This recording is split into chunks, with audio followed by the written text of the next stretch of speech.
This is Tom Fox. I'm the Compliance Evangelist, and I'd like to welcome you to a special 5-part podcast series sponsored by Hanzo. In this series, we consider how to leverage artificial intelligence in compliance investigations.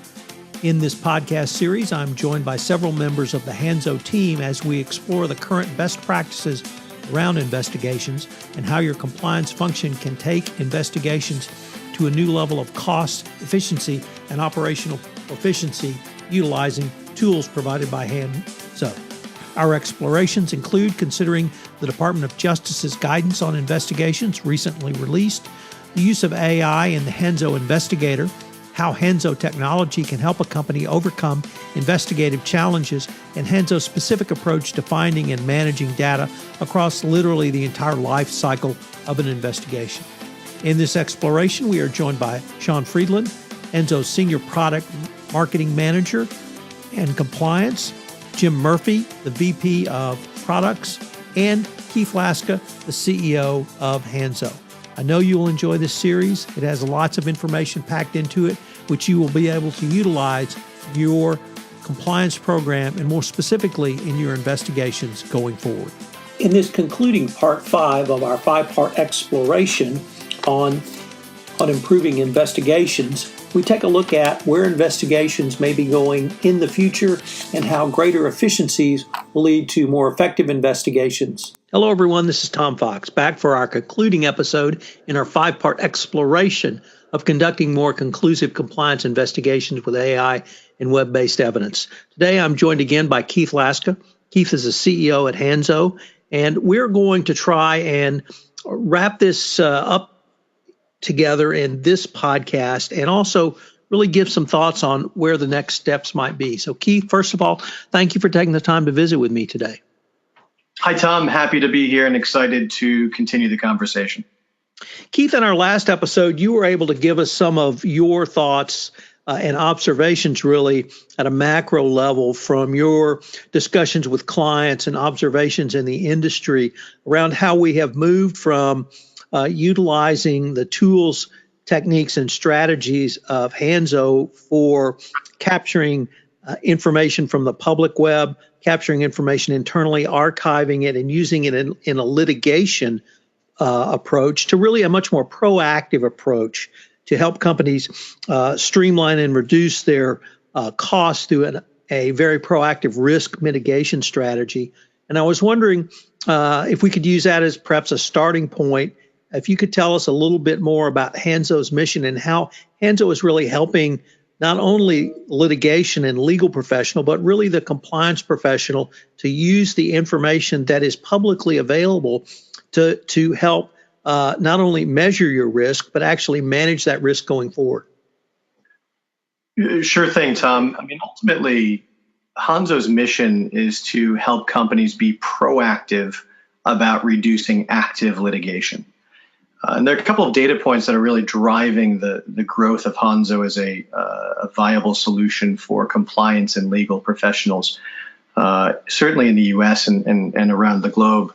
The first, according to Dr. Michael Palmer, who wrote a fantastic paper entitled Litigation Risk Management, organizations spend up to 33% of their operating profits on litigation. It's about $23 billion per annum among large U.S. corporations. So obviously companies spend a lot of money on litigation.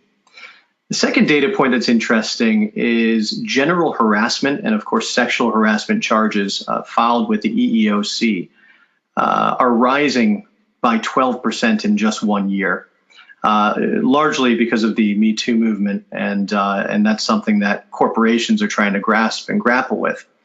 The time it takes to investigate these and other claims are falling way outside of the recommended compliance guidelines. And you imagine the effect of that not only for the company, but the individual who is going through that particular situation. The third data point is that 86% of U.S. citizens use social media every day. So this is interesting. There's a wide adoption of social media, and it's blurred the lines between private company communication, like Slack and SharePoint, Microsoft Teams, and then public social media sites like Facebook, Twitter, Instagram, and Snapchat. So now you have this interesting dynamic where employees are commonly connecting with each other outside of company networks. They're connecting with each other on Facebook and Instagram and Snapchat. And this is increasing compliance risk in areas that many compliance professionals find hard to understand, if not impossible to analyze.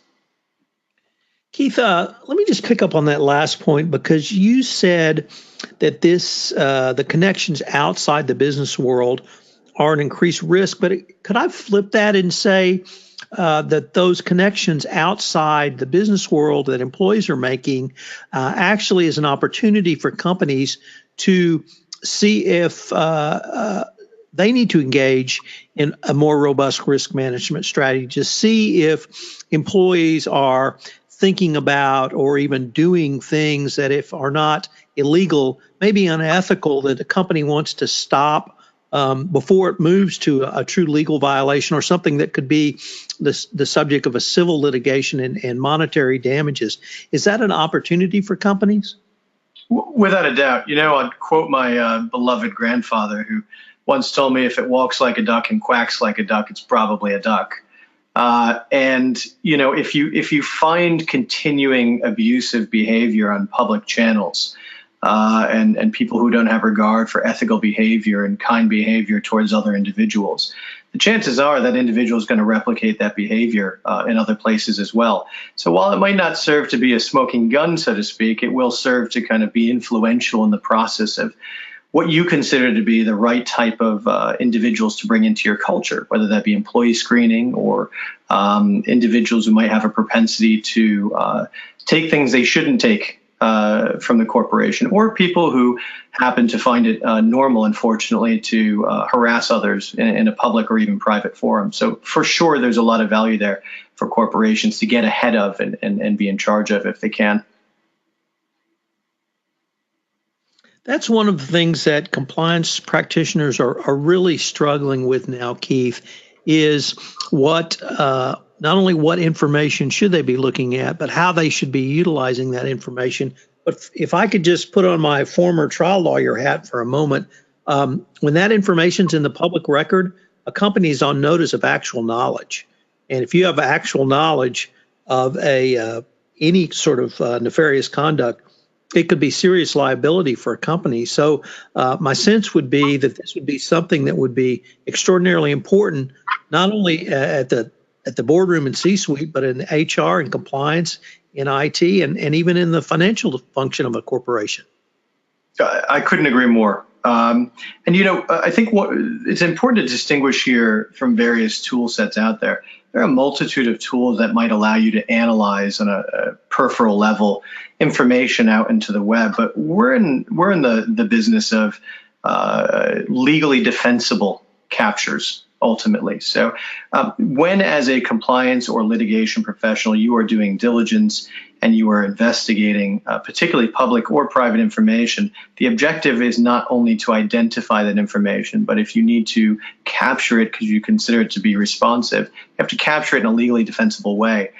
Prove chain of custody, authenticity of the capture, all of these things that become critical when you get past review and into production and trial readiness.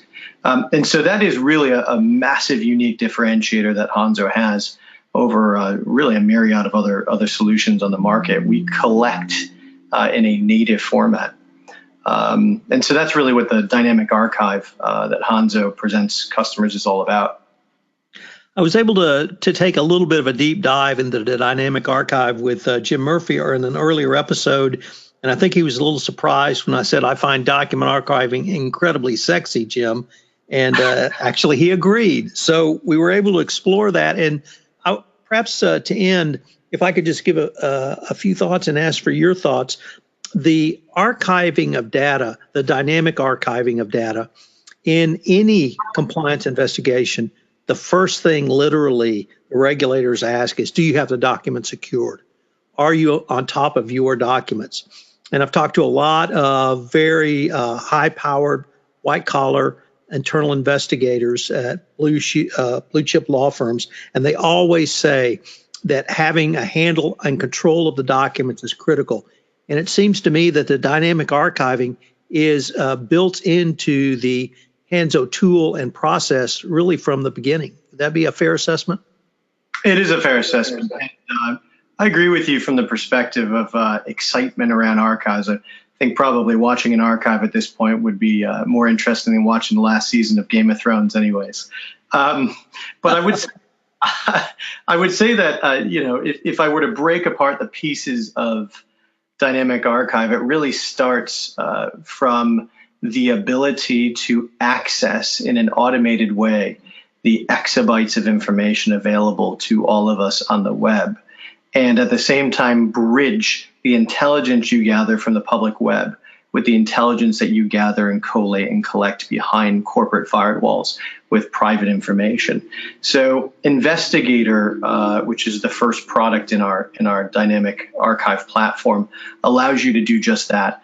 Ultimately identify the information you're looking for, utilize heuristical analysis, AI, and machine learning data sets to mine for the correct information, and then ultimately to present that information to the user to analyze it. But of course, ensuring chain of custody and authenticity is preserved across that entire process.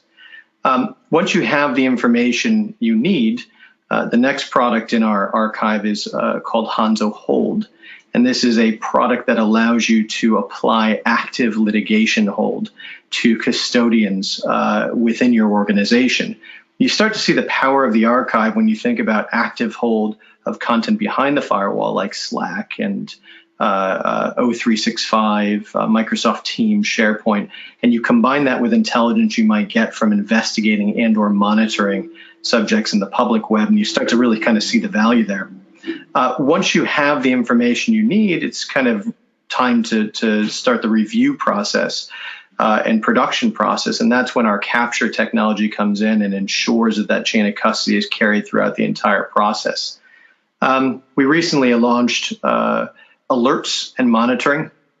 So in addition to capturing a one-time request you might have, we can actually lay our technology over your systems that might be regulated, for example, by the SEC or FINRA, or you might want to gather internal intelligence. And what that technology does is it will notify you based on certain keywords that you might have entered into the system, and automatically kind of monitor certain content repositories for keywords that you're looking for, or perhaps not looking for, that should be there. And then finally, with all of that relevant information, we have this direct integration with Relativity and other review platforms where you can ingest dynamic content into these review platforms and literally review as if you were looking at a live dynamic website or public social media page. And that review capability allows you to take web and social media data into court without a connection, an internet connection, and ultimately allow you to produce that via thumb drive or to opposing counsel, which is just fantastic all around. Keith, unfortunately, we are near the end of our time, but this has been a fascinating exploration throughout this 5-part series on conducting more conclusive compliance investigations with AI and web-based evidence. We will link to information on the Hanzo website in the show notes. But if listeners want to go for more information, it's hanzo.co/compliance investigations for more information. Thank you so much, and I look forward to continuing the conversation. Thank you, Tom, very much. Hello, everyone. This is Tom Fox again. We will link to these resources in the show notes, but if you want to obtain more information, check out the Hanzo website at www.hanzo.co. There are a significant amount of resources available on the website. In addition to information on the Hanzo Dynamic Investigator, there's a series of ebooks, white papers, and other information which can help you in your investigation. Thank you for joining me, and I look forward to visiting with you again. This podcast series is a special presentation of the Compliance Podcast Network.